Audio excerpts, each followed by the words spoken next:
Hello সবাইকে, আজকে একটা নতুন ভিডিও নিয়ে চলে এসেছি। তোমরা সবাই দেখতে থাকো আমি কি করছি না করছি।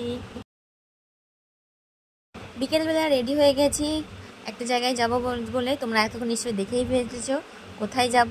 তো সেজেগুজে বেরিয়ে পড়েছি। আর যা গরম, খুব বেশি সাজগোজ করিনি, জাস্ট একটা কানের দুল পরেছি। গরমের মধ্যে বেশি সাজগোজ আর করতে পারিনি। তো চলো আমি যাই। তো আমি যাচ্ছি হচ্ছে কালী পুজো আছে একটা মন্দিরে, তো সেখানেই যাচ্ছি। আমাদের বাড়ি থেকে বেশি দূরত্ব না, এই 5-10 মিনিট হেঁটে রাস্তা। তো হাঁটা পথেই চলে এসেছি। আর দেখো বৃষ্টির পরে কি দারুণ ওয়েদারটা হয়েছে, পরিবেশটা খুব সুন্দর। তাই মনে হলো একটু ভিউ নিয়ে আর তোমাদের সামনে দেখাই। তোমাদের কেমন লাগছে অবশ্যই জানিও কিন্তু। তো কিছুক্ষণ আগেই বৃষ্টি হয়ে গেছে আর দেখো রাস্তায় জলও জমে গেছে। তো হেঁটে হেঁটে প্রায় চলে এসেছি মন্দিরে। আর কিছুটা পথ গেলেই দেখা যাবে এই মন্দিরটা আমাদের এখানে হীরের মন্দির নামে পরিচিত। এই মন্দিরটা আসলে যাদের, এটা একটা ব্যক্তিগত মন্দির যদিও, তো তাদের টাইটেল হচ্ছে হীর, তো সেই জন্যই হীরের মন্দির নামে প্রচলিত এই মন্দিরটা। এটা খুব জাগ্রত। এখানে একদিনের পুজো হয়, সেদিনকেই প্রতিমা বিসর্জন হয়। তো তোমরা দেখতে থাকো। এখানে পুজো হলেই ঝড় বৃষ্টি কিছু না কিছু লেগেই থাকে। তো পুজো হওয়ার আগেও এক পশলার ঝড় বৃষ্টি হয়ে গেছে। আর দেখো ছোট্ট করে একটু মেলাও বসেছে, চারিদিকে দোকান বসেছে। পুজো হলে তো সেখানে দোকান বসবে, এটাই স্বাভাবিক। তো আমরা যখন যাই তখন ঠিক অঞ্জলি দিচ্ছিল সবাই।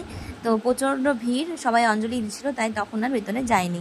পরে গিয়ে ভিডিওটা করেছি। দেখো মা কালীকে, এটা যদিও শ্মশান কালী। তো তোমরা যারা কালী ভক্ত তারা অবশ্যই কমেন্টে জানিও। তো এই পুজোটা প্রত্যেকবার বুদ্ধ পূর্ণিমার পরে, যে শনিবার মঙ্গলবার পরে সেই দিনকে হয়। তো এবার শনিবারে পড়েছিল, তাই শনিবারে পুজো হয়েছে। তো পুজো হয়ে যাওয়ার পরে মাকে এখন বিসর্জন দেওয়ার পালা। তো দেখো এখন বরণ করে নেওয়া হচ্ছে মাকে। তারপর এই মন্দিরের চারপাশে 7 পাক ঘোরানো হবে, তারপরে বিসর্জন দেওয়া হবে। আমি এবার অনেক বছর পর গেলাম এখানটায় পুজো দেখতে। আগেও যেতাম অনেক ছোটোতে, তারপরে এবার অনেক বছরের গ্যাপ দিয়ে আবারও এবার গেলাম পুজো দেখতে।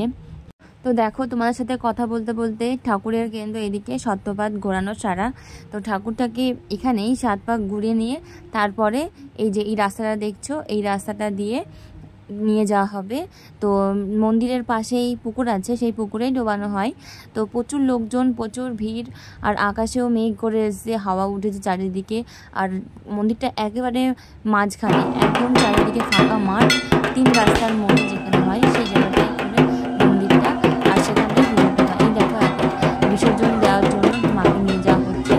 আর ঠিক সেই সময় সন্ধ্যাও প্রায় নেমে এসছে, অন্ধকার হয়ে গেছে। তো মাকে নিয়ে যাওয়া হচ্ছে, অনেকেই গিয়েছে, আমি যদিও যাইনি, কারণ তার আগে এক পশলা বৃষ্টি হয়েছে, কাদা হয়েছে, যদি পড়ে যায় তারপরে অন্ধকার হয়ে আসছে, ঝড়ও ওঠে, তো সেই জন্য। তো দেখো এবার বিসর্জন দেওয়ার পরে পড়েছি প্রসাদ খেতে। তো প্রথমে কানাডা দিয়ে দিয়েছে চাল পাতা, তারপরে অনেকটা বসে থাকার পর ফল প্রসাদ দিয়ে গেছে। আসলে প্রচুর ভিড়।